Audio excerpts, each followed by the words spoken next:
नमस्कार प्यारे साथियों, स्वागत है आपका आपके अपने YouTube चैनल श्री राम अध्ययन मंत्रा के हिंदी साहित्य का अनोखा इतिहास में।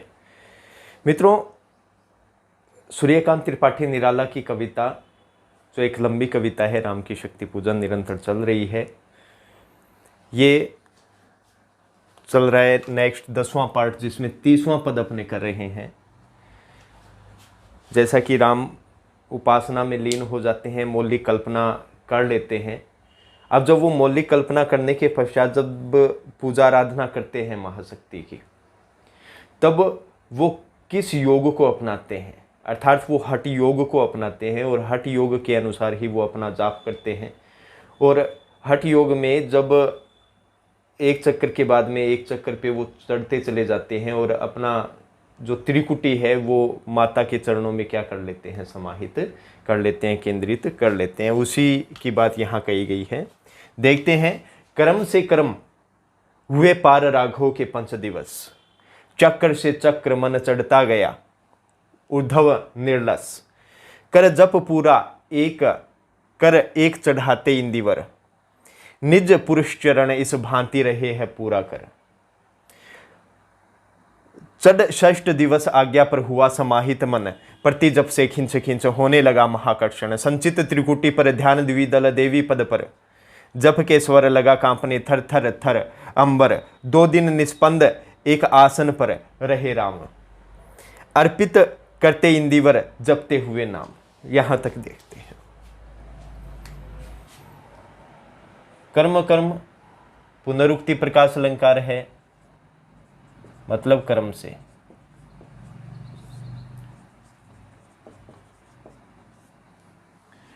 5 दिवस 5 दिन हो जाएंगे। चक्र से चक्र, चक्र के बाद में चक्र। ऊर्ध्व का मतलब होता है ऊपर, निर्लस का मतलब बिना आलस के,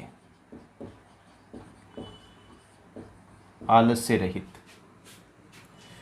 निज का मतलब स्वयं का, उससे पहले कर जप पूरा, कर एक चढ़ाते इंदिवर। कर का मतलब यहां हाथ हो जाएगा। कर मतलब पूरा कर, ये पूरा कर के साथ है, तो एक चढ़ाते इंदिवर। इंदिवर का मतलब यहां हो जाएगा नीलकमल। निज का मतलब स्वयं, पुरुष चरण का मतलब क्या होता है, मंत्र जाप। चढ़ षष्ठ दिवस आज्ञा हुआ।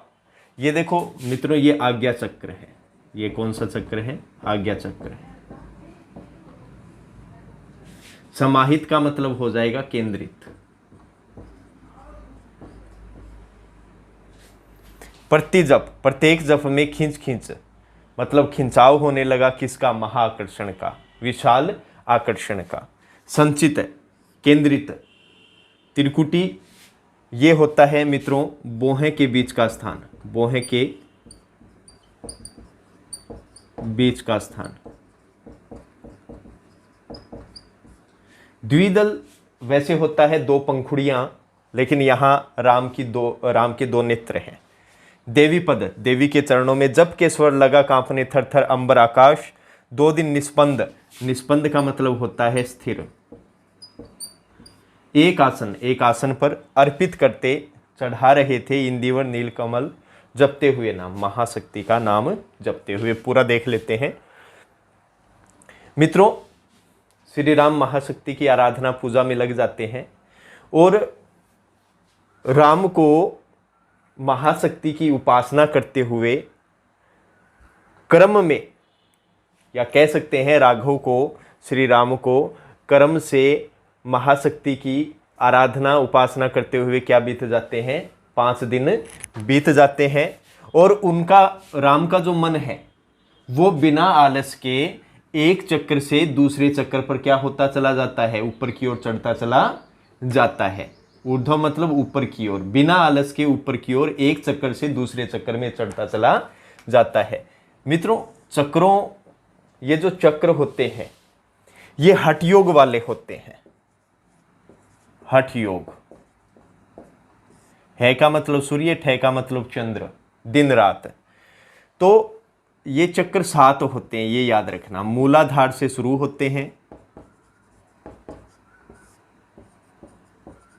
और सहस्रार,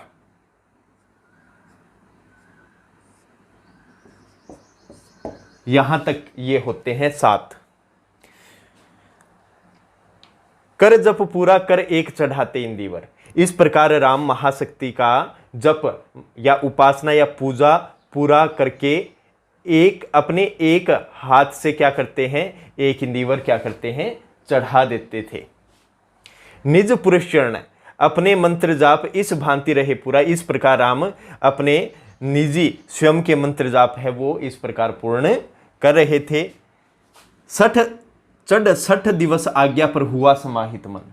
और जब 6ठा दिवस आया तो उनका मन है, उनका हृदय है, वो आज्ञा चक्र में क्या हो गया, केंद्रित हो गया।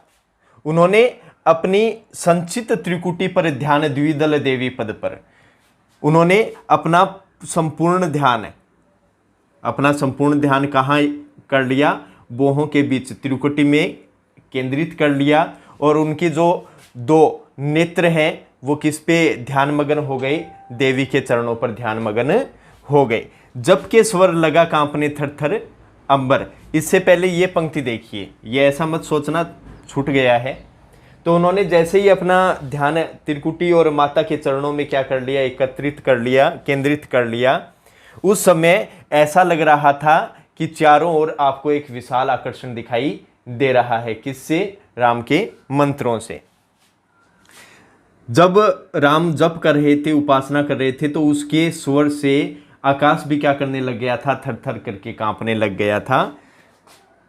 2 दिन निष्पंद एक आसन पर रहे राम। इस प्रकार राम अपने आसन पर स्थिर रूप से 2 दिन तक क्या रहे, विराजमान रहे। या कह सकते हैं राम अपने आसन पर 2 दिनों तक स्थिर मौन रूप से बैठे रहे और महाशक्ति का नाम जपते हुए नील कमल क्या करते रहे, मां शक्ति के चरणों में अर्पित करते रहे। यहां तक मित्रों, यहां तक आपको समझ में आ गया होगा। चलते हैं नेक्स्ट। आ गया है मित्रों अगला। अब इस पद के अंदर राम की परीक्षा लेने के लिए मां दुर्गा जो पूजा का प्रिय इंदिवर है, नीलकमल है, उसको उठाकर ले जाती है, सिर्फ केवल राम की परीक्षा लेने के लिए।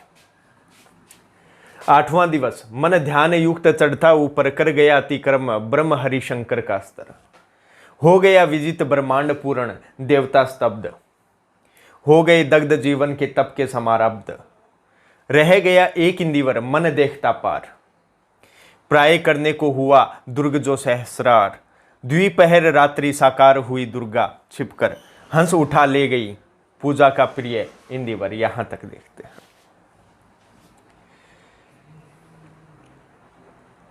अतिक्रम मतलब होता है पार करना।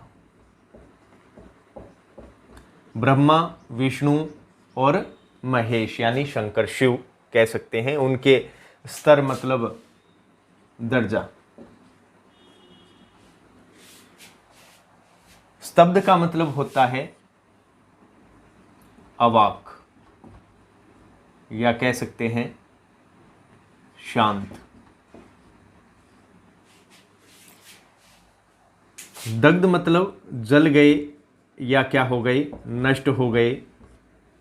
समारब्ध का मतलब होता है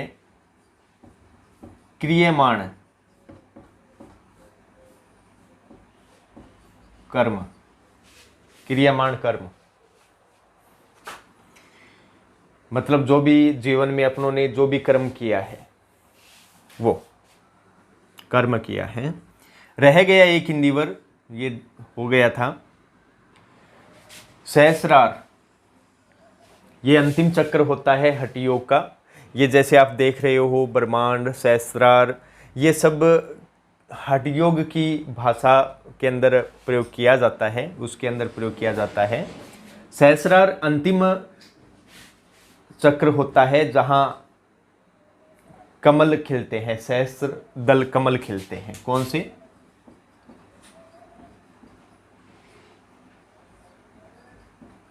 कमल खिलते हैं। द्विप्रहर, रात्रि,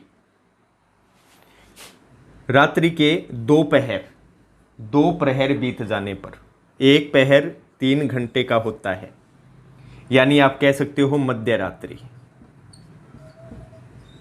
या कह सकते हो आधी रात। रात्रि के 2 पहर बीत जाने पर, वो दोपहर वाला नहीं है। अब देखिए आगे। अब राम का मन 8वें दिन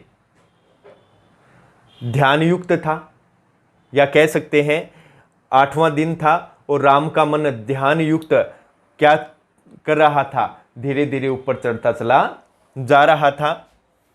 अब राम के मन ने, राम के हृदय ने, यहां तक कि ब्रह्मा के, विष्णु के और शिव के स्तर, मतलब जहां वो विराजमान है, जो उनका दर्जा है, उनको भी उन्होंने क्या कर लिया था? पार कर लिया था। अर्थात उन्होंने पूरे ब्रह्मांड को क्या कर लिया था? विजित कर लिया था। और इस स्थिति को देखकर संपूर्ण जो देवता थे, संपूर्ण देवता क्या थे?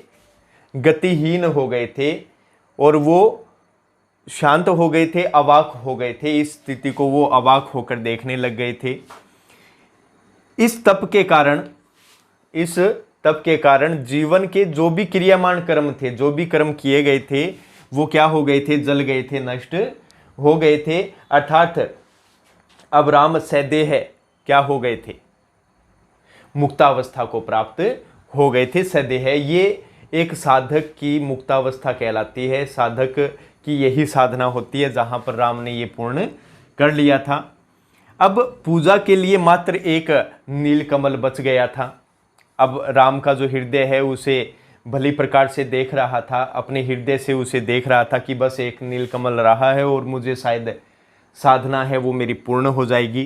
प्राय करने को हुआ दुर्ग जो सहस्रार। अब राम का मन जो सहस्रार दुर्ग है उसको पार करने के लिए क्या हो गया था? समद्युत हो गया था, मतलब समान रूप से उद्यत हो गया था, समान रूप से उत्साहित हो गया था। रात्रि के 2 पहर बीते ही होंगे, इतने में माँ दुर्गा है वो छिपकर साकार हुई, प्रकट हुई, और हंसकर पूजा के लिए रखा एक नीलकमल क्या हो गई? चुरा कर ले गई। इस प्रकार माँ दुर्गा क्या कर रही है? राम की परीक्षा ले रही है। चलते हैं अगला। मित्रों, ये आज का अंतिम रहा। पद संख्या है 32। यह अंतिम जप ध्यान में देखते चरण युगल। राम ने बढ़ाया कर लेने को नील कमल, कुछ लगा न हाथ, हुआ सहसा स्थिर मन चंचल। ध्यान की भूमि से उतरे खोले पलक विमल, देखा यह रिक्त स्थान, यह जप का पूर्ण समय, आसन छोड़ना है सिद्धि भर गए नयन दिवे। धिक जीवन को जो पाता ही आया विरोध, धिक साधन जिसके लिए सदा ही किया शोध। जानकी हाय उद्धार प्रिया का हो न सका। यहां तक देखते हैं मित्रों। चरण युगल, दोनों चरण किसके? महाशक्ति के।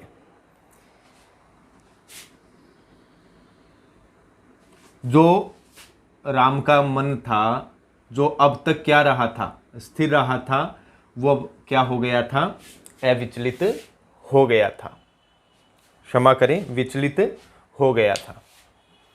ध्यान की भूमि से उतरे खोले पलक विमल, विमल का मतलब तेज से पूर्ण या स्वच्छ।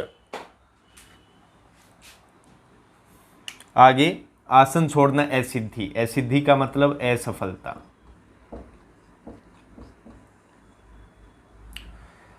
नयन द्वय, दोनों नेत्र आंसुपूरित हो गए थे। बाकी इसमें संस्कृत निष्ठ भाषा का प्रयोग है, खड़ी बोली हिंदी है, सरलता लिए हुए है, आपके समक्ष है। अब राम ध्यान में मग्न है और राम का ध्यान महाशक्ति के दोनों चरणों में केंद्रित है और यह जप का अंतिम समय भी है।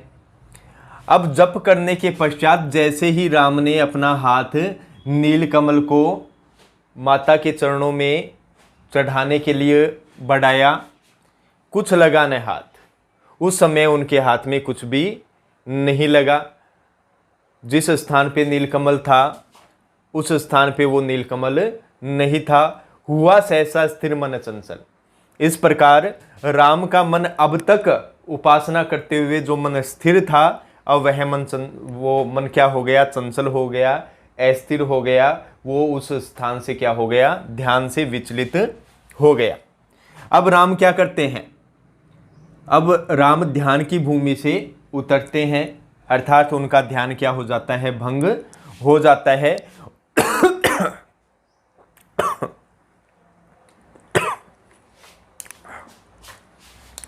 और वे अपने तेजपूर्ण स्वच्छ पलकों को क्या कर लेते हैं, खोल लेते हैं और देखा जिस स्थान पर नीलकमल रखा हुआ था अब वह स्थान क्या है, खाली पड़ा है। अब राम चिंतित हो गए, मन में वैसे ही अस्थिरता उत्पन्न हो गई जिस प्रकार पहले हुई थी। मनोवेगों का फिर से संचार होने लग गया था और वो कहने लगे थे कि ये तो जप का क्या है, अब इस समय मेरा जप क्या होने वाला है, पूर्ण होने वाला है और आसन छोड़ना है सिद्धि। और इस समय यदि मैं मेरा आसन छोड़ देता हूं तो मुझे क्या मिलेगी, असफलता ही प्राप्त होगी। ऐसा सोचकर राम के दोनों नेत्र क्या हो गए, आंसुओं से भर गए, वो अश्रुपूरित हो गए। फिर राम मन ही मन कहते हैं कि ऐसा जीवन जो सदा ही क्या करता आया है, विरोध सहन करता आया है, विरोधों का ही उसने सामना किया है। कभी भी कोई वस्तु या कोई भी चीज़ है वो कभी सरलता से प्राप्त मुझे नहीं हुई है। सदैव किसी को भी प्राप्त करने के लिए मुझे विरोधों का ही सामना करना पड़ा है। ऐसे साधन, मेरा जीवन सदैव क्या लगा रहा, ऐसे साधनों की शोध मतलब खोज में लगा रहा जिसको मैंने आज तक प्राप्त ही नहीं किया है।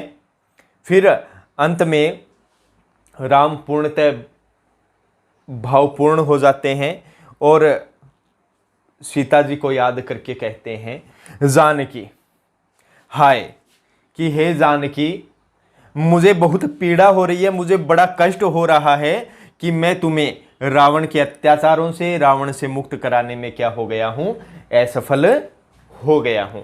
यहां तक मित्रों, यहां तक आपको समझ में आ गया होगा।